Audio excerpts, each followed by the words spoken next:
ছোটবেলা আমার একটাই স্বপ্ন ছিল আমি সানি লিওনের মতো হব। আমি তাকে দেখতাম। এই মুহূর্তে যে ভিডিওটা দেখলেন আপনার শরীরে হয়তো রাগ ধরে গেছে, আপনি বিভিন্ন ভাষায় গালাগালিজ পারলেন বা কমেন্টে গালাগালিজ পারলেন। এতে কি ওই মেয়েটা ভালো হয়ে যাবে? আপনি কি ভাবছেন সেই মেয়েটা ভালো হয়ে যাওয়ার মতো? ভালো হয়ে যাবে কি না, ওই মেয়েটা কখনোই ভালো হবে না। আর কথা হলো, পৃথিবীর ভিতরে সবচাইতে মূল্যবান জিনিস কোনটা জানেন? সবচাইতে মূল্যবান জিনিস হচ্ছে টাকা। এই টাকা যার কাছে আছে তার কাছে ইজ্জতের কোনো মূল্য নেই, সে ইজ্জতের মূল্য বুঝবে না। কেউটা ইজ্জতের বিনিময়ে টাকা ইনকাম করছে, আবার টাকা ইনকাম করার জন্য প্রস্তুতি হচ্ছে ইজ্জতটাকে বিলিয়ে দেওয়ার জন্য। এখানে মেন বিষয়টা হচ্ছে সবচেয়ে মূল্যবান হচ্ছে টাকা। আপু একটা কথা বলবো, কিছু মনে করবেন না তো? না বলেন, আপনি দূর থেকে বলেন। মানে এটা তো একটা পাবলিক প্লেস, আপনি পাবলিক প্লেস এইভাবে একটা মেয়ে মানুষের সিগারেট টানতেছেন, এটা কি ঠিক? আমি আমার টাকায় সিগারেট টানতেছি, আপনার সমস্যা? আসলে এই মেয়েটাকে যদিও আপনি গালাগালিজ পারেন অকথ্য ভাষায় বা বিভিন্ন ধরনের ভাষায়, যদি গালাগালিজ পারেন কোনো লাভ নেই। একটা কারণে সেই সমাজ তাকে নষ্ট করে ফেলেছে, এই সমাজ তাকে এরকম করতে বাধ্য করেছে, কারণ টাকার কাছে সব কিছুই হেরে যায়। এই পৃথিবীর ভিতরে টাকার থেকে মূল্যবান আর কোনো কিছুই হতে পারে না। ছোটবেলা আমার একটাই স্বপ্ন ছিল আমি সানি লিওনের মতো হব। আমি তাকে দেখতাম। এখন কথা হলো, আমি যেই বিষয়টা নিয়ে কথা বলতেছিলাম, এই মেয়েটাকে উদ্ধ অলঙ্গ অবস্থায় যেভাবে সে ভিডিও করতে দেখা যাচ্ছে, সে সিগারেট খাচ্ছে, আবার ফির সে বলতেছে সানি লিওনের ভিডিও দেখে সানি লিওনকে সে অনুসরণ করে, সানি লিওনের মতো হতে চাই তিনি। তাহলে এখানে স্পষ্ট পরিষ্কার ওনাকে সমাজের ভিতরে সেই সানি লিওনের ভিডিও দেখার উৎসাহিত করেছে। বিষয়টা খুবই পজিটিভ। আমি নিজেও তো সানি লিওনের একজন ভক্ত, একনিষ্ঠ ভক্ত। আমি আমার শৈশব কৈশোর কেটেছে সানি লিওনের ভিডিও দেখে। এখন সমাজ কেন বলতেছি, যেই সমাজের ভিতরে তার মা বাপ বা তার ফ্যামিলিগত বাস করে, সেই সমাজের ভিতরে সেই ফ্যামিলিও অন্তত পক্ষে আমার ধারণা করে নিচ্ছি এই ভিডিও দেখে। আমি নিজেও তো সানি লিওনের একজন ভক্ত, একনিষ্ঠ ভক্ত। আমি আমার শৈশব কৈশোর কেটেছে সানি লিওনের ভিডিও দেখে।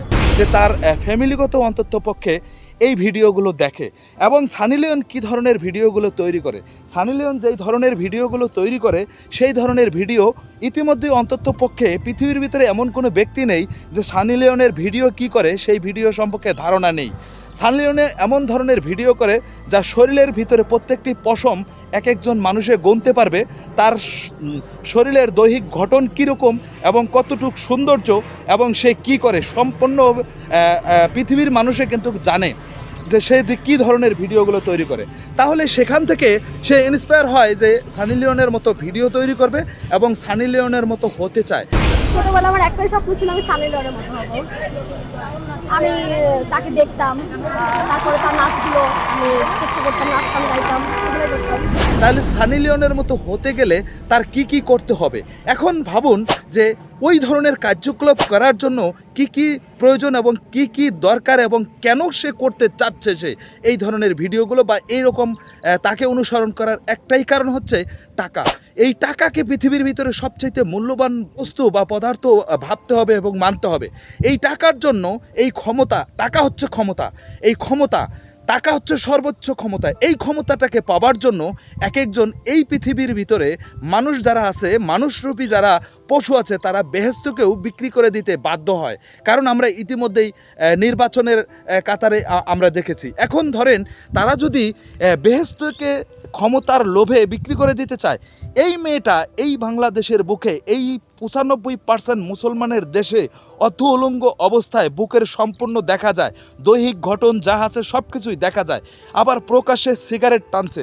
তাহলে কি ভাবতে পারেন যে একজন টাকার কাছে পৃথিবীর ভিতরে সর্বোচ্চ মূল্যবান যেই বস্তুটা, যেই জিনিসটা, যেই পদার্থটা তার আকৃষ্ট বা তার লোভে তার নিজের ইজ্জতকে বিলিয়ে দেওয়ার জন্য বা হাজার হাজার কোটি কোটি মানুষকে তার ইজ্জত দেখানোর জন্য সে প্রস্তুত।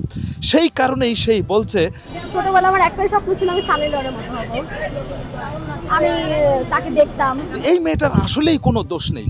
যদি দোষ থাকতো তাহলে সমাজ তাকে এমনভাবে বেপরোয়াভাবে রাস্তায় ঘুরে বেড়ানো, আবার কিছুদিন আগেও একটা দেখছি মেয়ে টিকটক করতেছে অর্ধউলঙ্গভাবে বা বিভিন্ন ধরনের পোশাক পাতিতেই রাস্তাঘাটে যেভাবে পারছে সে ভিডিও তৈরি করছে। এক কথা এই ডলারের লোভ লালসা বা এই ইনকামের লোভ লালসায় মানুষকে একেবারেই ইজ্জতটাকে বিলিয়ে দিতে চাচ্ছে, আবার বিলিয়ে দিতেও আছে। এখন আপনি যদি মনে করেন ওনাকে গালাগালিজ পারে বা বিভিন্ন ধরনের করে, ওনার কিচ্ছু যায় আসে না, কারণ যেটা নষ্ট হবার সেটা এমনিতেই নষ্ট হয়ে যায়, তাকে কখনো ফেরানো যায় না।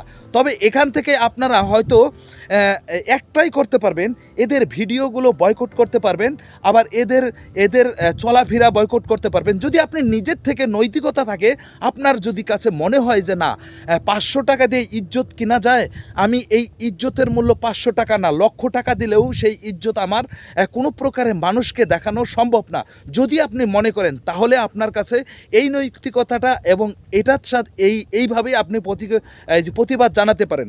আর নয়তো এই ধরনের মানুষগুলো রাস্তাঘাটে অনৈতিক সবসময় বেরিয়ে থাকবে এবং মানে সমাজটাকে ধ্বংস করতে থাকবে। আর এনাকে আপনি যেভাবেই দেখেন না কেন, আপনি তাদের থেকে কখনোই সরে আসতে পারবেন না, তাকে সরাইতে পারবেন না এই রাস্তা থেকে। এগুলো কথা বাদ দিয়ে আপনি আমার চ্যানেলের ভিতরে যদি ভিডিওটা দেখে থাকেন, তাহলে অবশ্যই লাইক, কমেন্ট এবং শেয়ার করবেন এবং একটি কমেন্ট করে যাবেন।